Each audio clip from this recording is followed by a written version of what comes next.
Magandang hapon po mga katribu. Matanong ko nga kayong lahat at mga eksperto dito sa Pilipinas at sa buong mundo, lalo-lalo na ang World Health Organization, COVID-19. Is it the beginning of the end? Ano kaya ang sagot? Let's welcome the past president of the CDC Philippines, concerned doctors and citizens of the Philippines, si Dr. Benigno Agbayani. Siya po ay balik Kalingang Katribu. Hi, Doc. Hi, Cory. Thank you for inviting me once again to your... Good news or bad news? Absolutely good news. Ay, galing. Palakpakan po natin yan. Okay. Doc, bakit good news?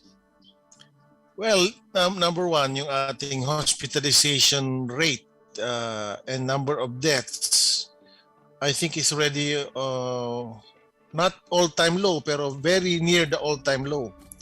I think I checked yesterday, talagang very few deaths na lang eh. And this is the whole Philippines. Less than 200 if I remember right for the whole Philippines. So, paki-double check na lang po, no? But even the cases, so less than 800. So that really is a sign. Correct. If you look at the graph, ang bilis pati ng baba.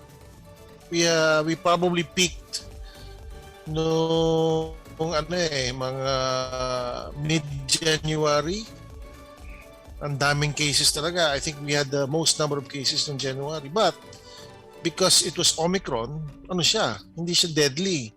And we did not have it didn't overwhelm the hospitals.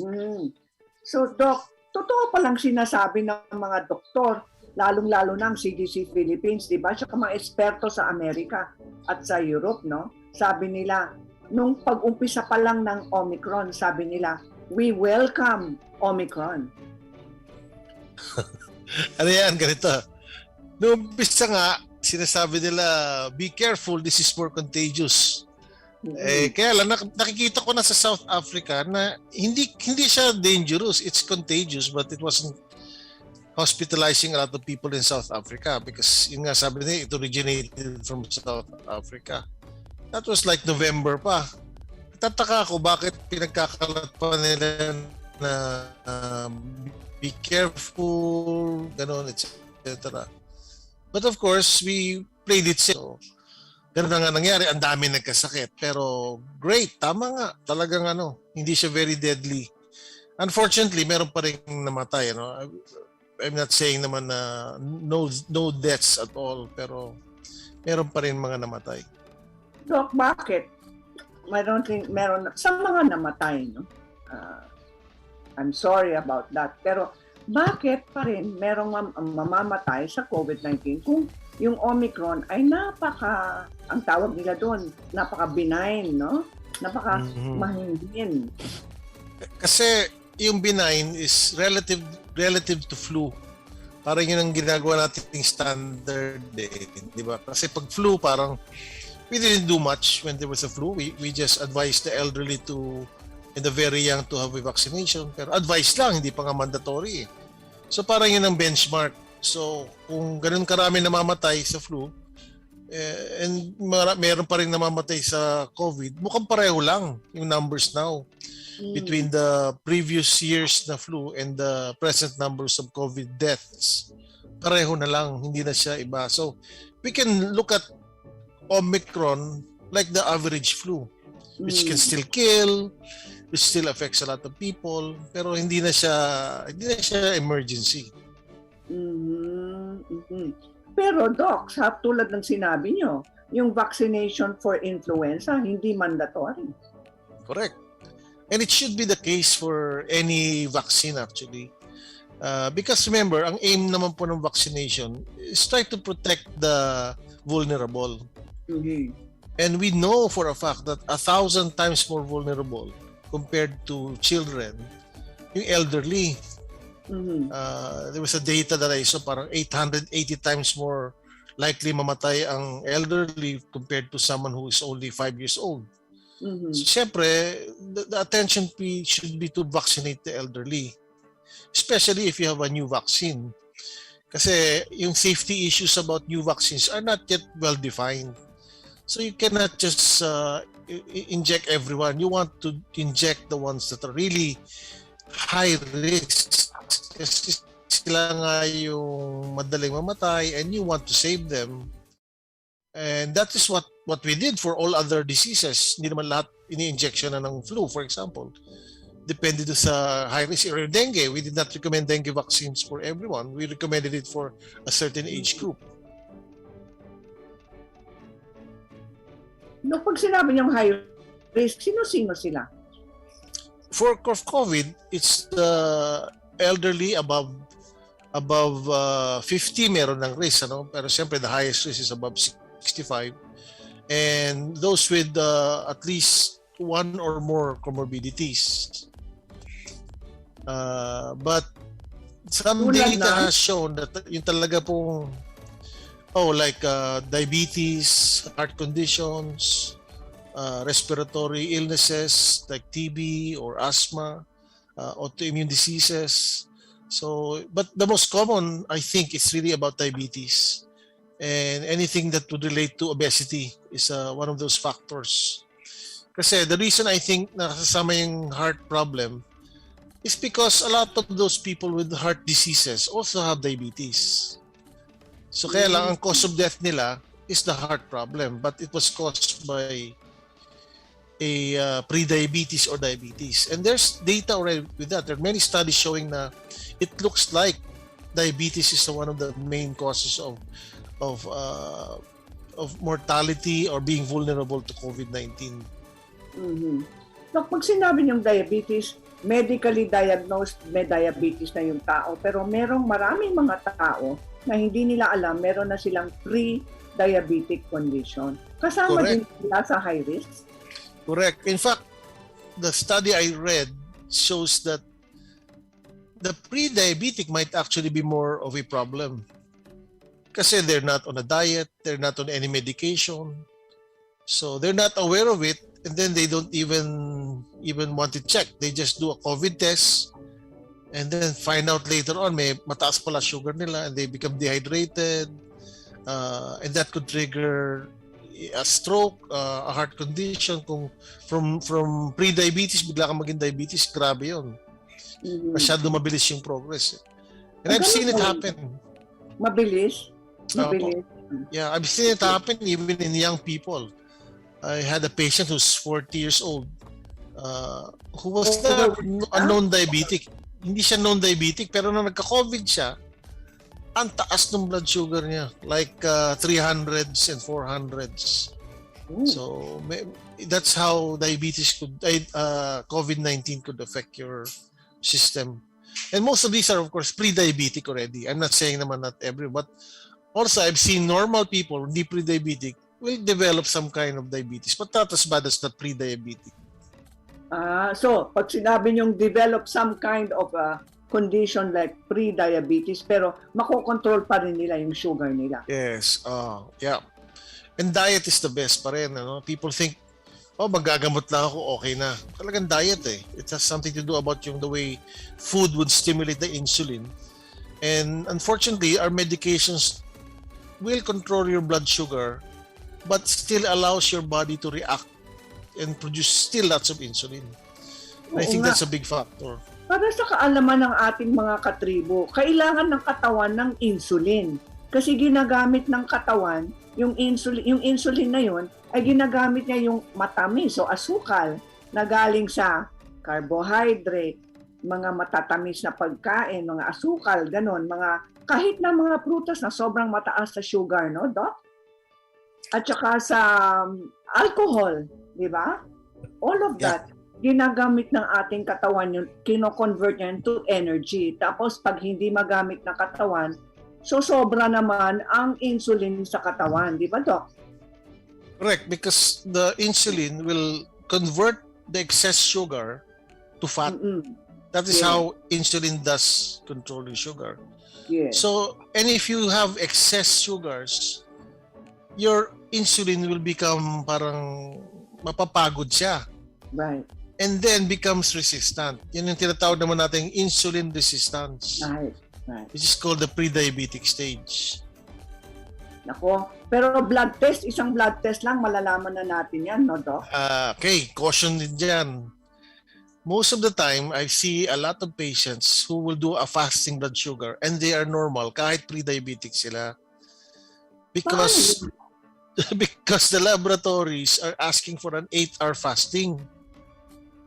They should only do a 6-hour fasting.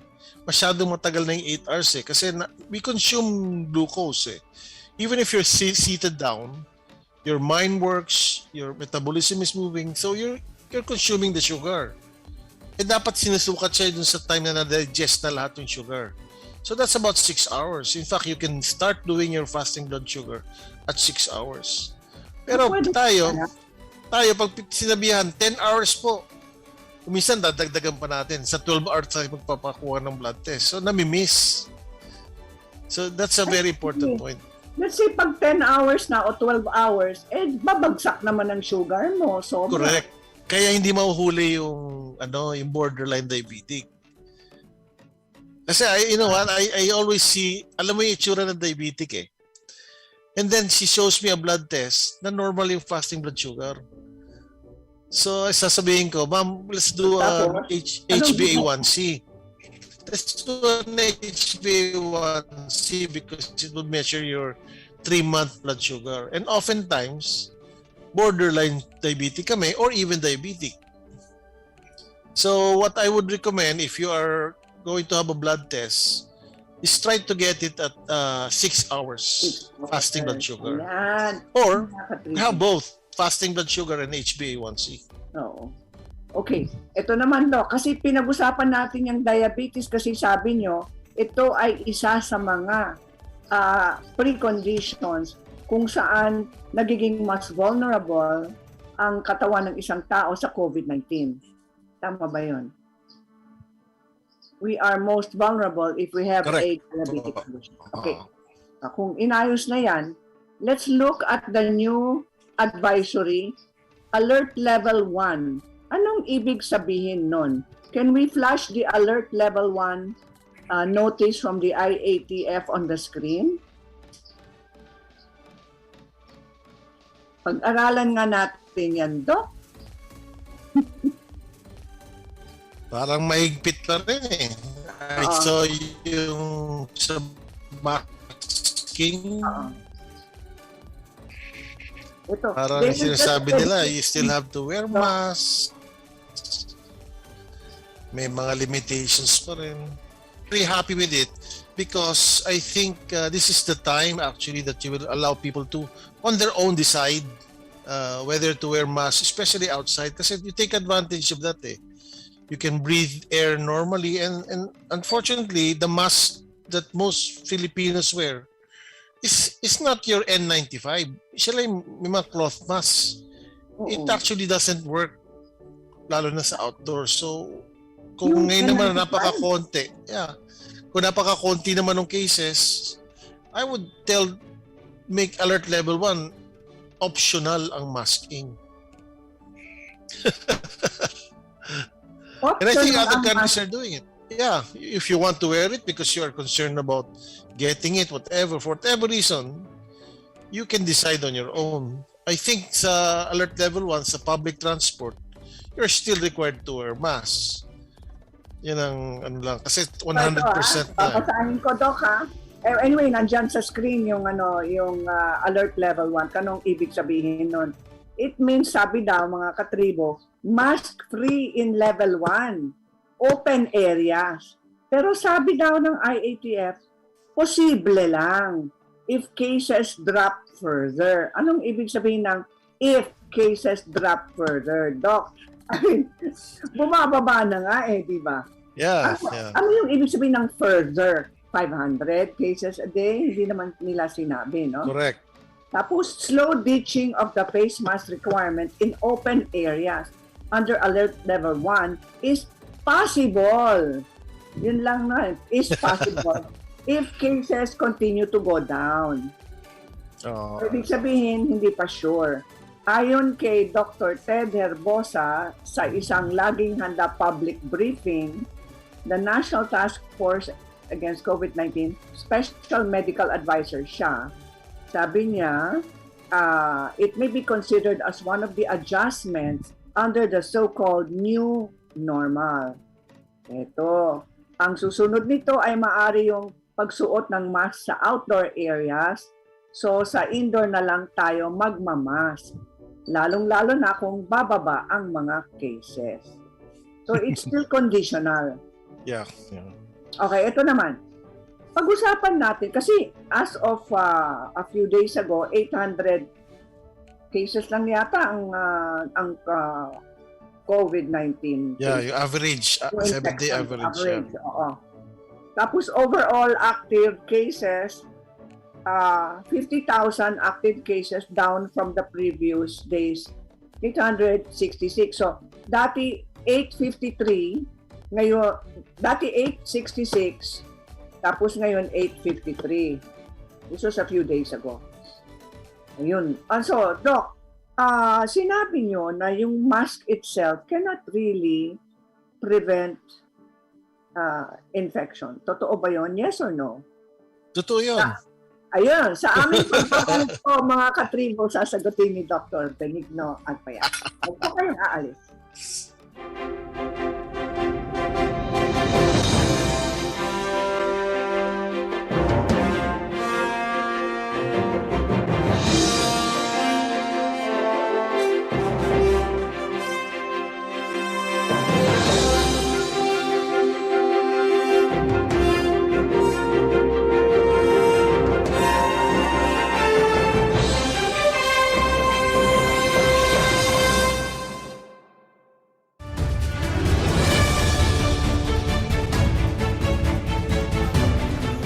Mahalin natin ang Pilipinas. Lilipad na ang agila, magtatanggol, magmamahal sa ating bansa. We shall fly, soar, fight, and win! Maasa, inday, sarap sa'yo. This public service advisory is brought to you by Daily Tribune and 100.3 RJFM. Oh, vaccination, isolation. Gotta keep up with my nutrition. Gotta maintain my body condition. Then I can take my vaccination. What do I choose? What do I take? As long as it is not a fake. AstraZeneca, Moderna, BioNTech, even Sinovac, okay na.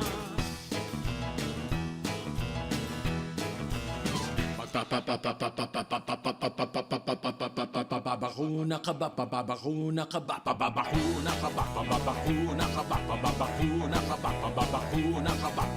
Vaccination for the nation, no more isolation. With vaccination, pababakuna ka ba? Pababakuna ka ba? Pababakuna ka ba? Pababakuna ka ba? Pababakuna ka ba? Pababakuna ka ba? Pababakuna ka ba? Paturok, paturok, paturok. This public service advisory is brought to you by Daily Tribune and 100.3 RJFM.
Welcome back mga katribo para sa ating kaalaman, ang interpretasyon ng Alert Level 1. Ibig sabihin more freedom for all of us mga katribo. At nandito po si Dr. Benigno Agbayani. Kailangan pa ba mag-mask o hindi? Doc, your expert opinion. Okay, kasi ganito yan eh. When you mandate something, kailangan very, very strong evidence. Kasi, siyempre, gagamitin ng maraming Pilipino, kung hindi naman pala efficacious. Pangalawa, baka naman hindi safe. And you are forcing people to use it. So, what is the evidence sa mask? Wala pa hong talagang magandang randomized controlled study kasi sa mask. And in fact, even before pandemic, hindi alam ang sagot niyan. They did a search of the past 30 years if we should recommend for the public to use mask kung merong epidemic. And they could not answer that question. Mukhang hindi kasi. So, in the last 2 years, may nag-attempt. There were 2 studies and mahina yung result. It's not a very good outcome. Although yung isa sinasabi, may konting benefit. But again, that was a local study. Baka iba naman sa ibang bansa. So to me, kung hindi malakas yung evidence mo and you don't even have any safety studies as well, kasi may nagsasabi rin naman na wearing mask every time can cause pulmonary problems. But we don't even have a study of that. Ako lang kayo, no? Kasi minsan nahihirapan akong huminga Yes. pag Yes. nakasuot ng face mask. I have to take it out sometimes. Correct. And in fact, the mask that they recommend is yung N95. Kailangan yan saradong-sarado. Yung hangin na papasok, kailangan mag-filter through the mask. Hindi pa pwedeng papasok sa gilid. Pag pumasok sa gilid, it's as if you're not wearing a mask. Totoo. So yun ang point ko. We don't have randomized control studies. We don't know the safety. The mask that the public is using is not the same mask that we would have promoted anyway. So let's junk it. Ang dami natin mabe-benefit sa walang mask eh. Unang-una nakakatipid tayo. Pangalawa, makikita mo yung mga ngiti ng mga babae. Sayang naman yung mga lipstick nila, sayang. Yeah. 'Di ba? And I Not think only guys, that, Doc, alam po ninyo, Doc, sorry to interrupt, Doc, pero alam po ninyo, may study sa Amerika daw. They're noticing, napapansin po nila, inoobserbahan po nila yung mga kabataan, lalong-lalo na yung mga bata. It is causing speech impairment daw. Correct. Because communication is also looking at the features of you can detect kung anong sinasabi niya based on the facial expression. And you use that. That's a natural thing for humans. Ako nga sa pasyente ko, in the last 2 years, halos hindi ko nakikita mukha nila. Parang hindi ako connected with my patients. I really feel na there's something lacking. Oo nga. Because how could you trust someone wearing a mask? Yun nga. Diba? Parang Yung mali. mga batido lang ang merong mask eh. Oh, so I ask my patients if they want to wear a mask, they can wear it. Kasi ang feeling ko naman, this Omicron is so weak. I actually felt I already had it, and I'm taking my vitamin D. So probably my risk is less like the flu. And before, ganun naman eh. We knew every Christmas or every magkakaroon ng flu season. But I don't ask my patients to wear mask or myself wearing a mask. Kasi it was never really proven. Nung sinabi nyo na baka na-infect na rin kayo, so what made you say that? Kasi yun yung peak season na ang dami nagkaka-COVID. And in December. Parang coincidence naman na ako rin, yung wife ko, and my mother-in-law magkakasakit. Although my 7-year-old hindi nagkasakit. Pero Doc, was that COVID or was just the ordinary flu or cold? I think kung lahat kami nagkaroon, hindi siguro flu yun. Most likely is Omicron. Ganon ba yun, Doc? Oh, and I had about 100 patients na about 90% parang trangkaso lang daw. I mean, 2 days of fever. Some even have very, very mild symptoms like 1 day of fever. Tapos may ubo, sipon for about 2 to 3 weeks, which I also had. Pero wala, kasi you already felt stronger. Parang Parang hindi siguro COVID to. No? Pero hindi na kayo nagpa-test, Doc. Hindi na. Kasi baka ma-monitor pa ako eh. Pero Hindi. Doc, pag magpa-blood test kayo, baka may antibodies na kayo. Correct. I would do that. Actually, I'm planning to do it. Di ko lang magawa-gawa. Pero again, if you are sick, I'm not saying naman that you should go out and mix with people. Of course, may symptoms ka eh. Dapat consider yourself likely to be contagious. So I'm not saying naman na and if you really have to go out, syempre make sure na yung pupuntahan nyo hindi naman matao and wear a mask. That's the only time. Kasi may symptoms. But I do not recommend na wala kang sakit, you feel good, magmamask ka pa rin. I mean, that's already too much. Oo, okay. Kasi totoo sinabi nyo, nung December, ang daming mga piyesta. Pumunta ako sa isang piyesta, sa isang mesa, yung maraming nakapaligid sa akin, lahat sila bumagsak. Meron silang cough, cold, may mild fever, slight fever. Ako may sore throat. But I could not tell if it was Omicron or not kasi normally naman at that time of the year, merong cough and cold, di ba? That's cough and cold season. Pero walang fever, di ba? Kasi ang criteria yung temperature check eh. Oh. And then they just tell you na pag you have cough and colds, please isolate. Pero hindi very strict about that kasi sa when you enter a mall, they just check your fever. Mm-hmm. So hindi talaga. But luckily, Omicron was parang God-given. In fact, even Bill Gates has been quoted to say na it's even better than the vaccine. Natawa ako sa comment na yun because probably he knows na despite the fact may na-hospitalize, baka mas marami pa na-hospitalize sa vaccine kaysa sa Omicron. Hindi, pero yun ang aking interpretation. How could he, the vaccine tyrant of the world, vaccine tyrant of the world would say something like that? Because the fact is very obvious. Talaga namang maraming hindi masyadong nagkasakit, nagkaroon lang ng mild symptoms. I would even say 98%. Ganun karami ang nagkasakit na mild. So Doc, ayon sa IATF Alert Level 1 ruling, bukas na yung mga gyms, bukas na yung mga simbahan, bukas na yung movie theaters, pati yung mga restaurants. Tuwa na yung mga restaurant owners. Yes, correct. Kahit sinasabi nila wear a mask indoors, napapansin ko sa mga restaurants, walang gumagamit ng mask sa loob. Paano nga naman kakain, di ba? One of those things doesn't make sense. No? They allow you not to wear mask because you're going to eat. But in other words, despite that rule, wala namang spike. I mean, yesterday, I was in a restaurant na punong-puno. Despite that, is there a spike? No, because now you can see the futility of the mask.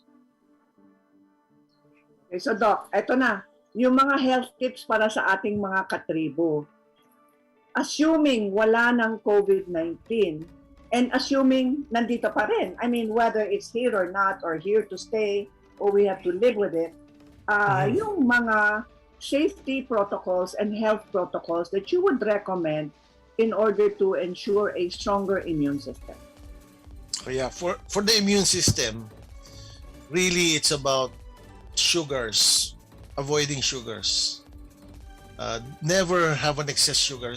Dati nag-recommend sila you can actually just take a maximum of 6 teaspoons of sugar a day. Pero siyempre, that's just parang that rule of thumb. If you're diabetic, if you're diabetic, I would even say just 1 tablespoon a day. So sugar is really a big problem. Next is sunlight or getting vitamin D. It's such an impactful vitamins kasi it prevents viruses, yung hospitalization from respiratory diseases. Has been shown lately na may randomized controlled trials that it helps fight COVID-19. So get your vitamin D. You can get it free, 9 a.m. to 3 p.m. if there's sunlight. If you can't get that, of course, may mga supplements naman. And I would recommend a little higher dose than what I see that's being given. I actually recommend 1,000 IU for every 25 pounds. Yung vitamin C you're talking about, So Doc? if you're 100, vitamin D as in dog, So kung vitamin D, at least 1,000 international units for every 25 pounds. Yeah, so about 5,000 to 6,000 for the average person. So parang mataas ano, pero this is based on optimal levels of vitamin D studies. Kasi mukhang yung minimum kasi kulang. It might help the bones but not for immune system. Yeah. Alam po ninyo, Doc? The other one is Go ahead, Doc. Sige. Another one. the other one is sleep. Do your best to get sleep kasi sleep is the time that we repair our system. Everything goes into balance kasi nga we get stressed during the day. And so many hormones come out during sleep that is helpful. And try to get your 8.5 hours a day or a night of sleep. There's so many ways to do it, pero that's the target, really 8.5 hours a night. And 8.5 finally, po, ha? 8.5? siguro 8.5. naglagay pa ng 1/2 para better more than less. Ayun. and finally, yung stress management and exercise. Kasi to me parang both work the same way. You exercise, you lessen your stress. You exercise, you lessen the sugar. So parang kasama yung mga breathing, meditation. To me, isang S na yun. So 4 na S lang naman. Sugar, sunlight, sleep, and stress. Try to manage those 4. And you'll get a good immune system already. And get a good immune system. Totoo naman yan, Doc. Ngayon, yung pagbababa ng blood sugar, is it better to exercise before breakfast or after breakfast? Aha! Ano yan? Dapat before breakfast. Dapat before, ha? Oo. Kasi if you do it after breakfast, you will actually feel a little down and your blood flow is in your stomach. So hindi siya pupunta sa muscle. So you prefer it before. And believe it or not, if you exercise in the morning, it will elevate your sugar a little bit. Kaya hindi ka talaga hihimatayin kasi akala nila walang laman ng tiyan ko. Tapos mag-exercise ako, hindi ba ako hihimatayin? There have been studies that show, and in fact, a lot of diabetics know this, that if they exercise and they do take a blood test, ang taas ng blood sugar nila. Because your body responds, yeah, it's normal. Your body responds to the exercise by trying to squeeze out whatever glycogen is left sa muscles, sa liver. So tumataas yung sugar. So don't worry about that. In fact, it's one way to disturb your glycogen stores. Kaysa forever nasa glycogen stores. Disturb it, change it. So go down. Shake Iba it up, fasting. shake it up. Yeah, you fast, you don't parang eat every time na mag-exercise ako, kakain muna ako. Don't worry too much about that. Our bodies were designed to respond to hunger, to stresses. Totoo yan, Doc, ha? There was a time nung intermittent fasting ako, IF. Dumating sa punto na hindi ko na alam kung gutom na ako o hindi. Which is good, Talaga, Doc. diba? Kasi dapat ganun eh. Our bodies have already communicating to our mind na you don't have to eat, boss. You have lots of stores. Dati, wala tayong connection na ganun eh. Because we never felt hungry. We always wanted to feel the same way. Oo. So we tend to feel na dapat parati may laman ang tiyan ko. And that would lead to being overweight, diabetes, etc. Pero may warning lang ako sa mga nag-IF kasi pag masanay na po kayo sa fasting, and it's good, we're talking about fasting kasi Lenten period ngayon. Para sa akin, kayang-kaya ko yun. Kaya lang, it will reach a point na parang hindi mo na iniisip kung anong kakainin mo. Iinumin mo, no? Kasi sanay ka na. Sanay ka na. Di ba si Celine Dion? You know Celine Dion, di ba? Oo. You know, she eats only when she's hungry. Yeah. Kaya lang, she's not hungry, so payat-payat niya. So, I think naman the extremes naman yon. So, Masyado. Doc. yeah, Kasi sumobra naman yeah, ang correct. pagbagsak ng weight ko. So, ngayon, Yeah. kumakain na po ako. Yeah, ano lang, Kumakain na po.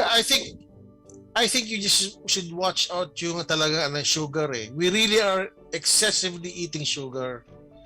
Kasi imagine lang, like 100 years ago, siguro we were eating like less than 5 tablespoons of sugar maximum na yun. Nowadays, more than 10. Talagang grabe tayo kumain ng sugar today. Practically every restaurant uses sugar to enhance the taste of their food. Sa food. Yeah, donuts are so Doc. much available. Naku, Doc, matanong ko ka, pag nagfa-fast ang isang tao, tumataas ba ang blood sugar nila? Pwede. Kasi ganito yun eh. If you fast and it's stressful, tataas ang blood sugar mo. Especially if you exercise. Kasi your body still stores some of the sugar. So it will try to find it, and if there's no stress, okay lang. Pero pag may stress, tataas yung sugar mo. Kasi it will try to find it. So it's not impossible. Kasi natataka nga ibang pasyente ko na fina-fast ko. I monitor, meron sila mga monitor. Tataka nga sila bakit naka-fast sila for 15 hours na raw, tumaas pa rin yung sugar nila. But that's a very, very possible, and I observed that a lot. Is that normal? Yeah, it's normal. Kasi parang parang bumababa kasi yung sugar natin when we fast. And yet we're not converting the fats fast enough. So it will respond by trying to look for more sugar. So sometimes mayroong period na hindi tayo sanay mag-fasting, nahihilo tayo masyado. Because hindi pa sanay convert yung ating fats to ketones. Because most of the time, we don't use our fats. Yun yung tinatawag na ketosis, na healthy yun actually. It's a healthy ketosis. Once in a while, we should always go to a little bit of ketosis para mapalitan yung fats natin. So, Doc, do you recommend the keto diet for a certain period, limited period of time? Actually, ang answer to that is, as much as I would like to extend keto diet, and I would even say you can go for 1 year, no one can do it because it's just too tempting. There are just too many temptations anyway. I would in fact tell you na it is the other way around. Can you really go on high sugar for the longest time? And we are doing that already, and it's causing diabetes. So now, if I tell you to go low sugar, we're now trying to look for a problem na, pag low sugar ka, that's also bad. So to me, parang ang hirap lang talaga mag-go low sugar because of all the temptations everywhere. And I'm not going to say na mag-ingat kayo kasi tingin ko almost impossible to go low sugar with everything around us. And the pressure of peers, pagkakain sila, may rice sila, ako wala, parang ang hirap. Deprived. Oo, Diba? Doc. But I think our bodies are able to go without sugar for a long period of time, but still unknown yun eh. Unknown talaga yung exact period. And it might be different for different people. Yun. Oo, no two people are alike. So, Doc, when it comes to COVID-19, mukhang mas relax na ang mga tao ngayon. Mas relax na sila. Lumalabas na yung mga elderly, mga seniors, namamasyal na sila. So, will you answer the question, is it really the beginning of the end for COVID-19? Well, endemic. Beginning of endemic, the end of pandemic. That might be the way to state it because we are still seeing polio once in a while. We still have tuberculosis. Hindi naman talaga sila zero. It will never go away forever. It might be hiding somewhere. It could be in our guts. It could be somewhere in our system. Just waiting for us to be, just waiting for our immune system to fail. And hopefully hindi na siya maging pandemic, and it looks like it. This virus has already mutated to a very benign type of virus. Contagious, but apparently not as deadly. So it can continue to be like that in the future, as what happened to SARS, as what happened to Ebola, which are coronaviruses. Parang nawala na, pero I think they're still out there, but in a more benign or in a hidden place. Okay, so Doc, maybe it's gonna your be like that. parting message, Doc, to our mga katribo. I think this is the time really to go out. We should go out not just to exercise, but to get more sunlight, to be happy, to meet. This is the time to meet our friends again, because even happiness is part of our immune system. And I think everything is falling in place. Maybe our economy will improve. Maybe everything else follows. And all I can say is let's keep praying and hope for the best. Ayan. Dr. Iggy Agbayani, maraming pong salamat sa inyong mga payo para sa ating mga katribo. Yan po mga katribo ang ating episode ngayon, beginning of the end para sa COVID-19. Mukhang kung makikita natin ang ating mga kababayan, nandun na sila sa labas, may traffic na, economy is now moving, commerce is moving, and people are happier though. People are happier. Based on that, mga katribo, it's the end for COVID-19. We are praying that it's really the end. Yan po mga katribo ang ating episode ngayon. Stay safe pa rin, but always, always be healthy. God bless po.